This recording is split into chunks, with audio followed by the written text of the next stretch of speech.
Söz tapmıram, bəzi TV kanalları demə. Ayıb olsun sizə. Mən özümü öldürürəm ki, ya qardaş, mən çöldə qalmışam. Məni çəkib işıqlandıran yoxdur. Gedib biri çadırda yaşayır, müsahibə verir ki, siqaret çəkirəm, içki içirəm, kayf edirəm. Anamı nişanlımla tutdum. Bunu çəkib işıqlandırırsınız. Bütün platforma bununla dağılır. Biri götürür sevgilisini ana-bala əsir saxlayır, kartını, telefonunu, hər şeyini əlindən alır, evdə döyür, onu efirə çıxarırsınız. Hələ bir günahkardır.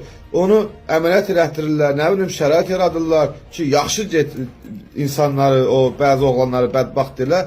Mən deyirəm ki, bir belə medalla iki qardaş ikimiz də döyüşdə qəhrəmanlıq nümayiş etdirmişik, sənədlərimiz var, faktlarımız var, subutlarımız var. Mən çöldə qalmışam, həyatım məhv olubdur. Yəni bu ev də mənim deyil ha. Verilən 80 manatdan da bu evi kiraya tutmuşam. Yəni köhnə tikilişli bir evdir, şəraitsiz bir evdir. Zulümlə, zillətlə yaşayıram. TV kanallar onları görür, bizi görmür. Niyə? Onlar üz ağlığıdır, biz üz qarasıyıq sizin üçün. Ayıb olsun sizlərə. Mən deyirəm ki, həyatım məhv olub. Mən bir adam yığıb demir ki, qardaş, sən bir efirə çıxardıq, bəlkə sənin dərdinə bir dərman. Mən heç kimdən hədiyyə nəsə istəmədim.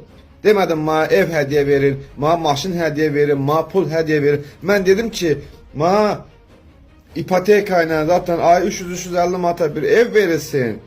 Ondakı ödüyüm, işləyim, alnımın tərindən ödüyüm, ev sahibi olum. 5 nəfərlə çöldə qalmışam. Elə ona görə 5 dənə medalla çıxmışam.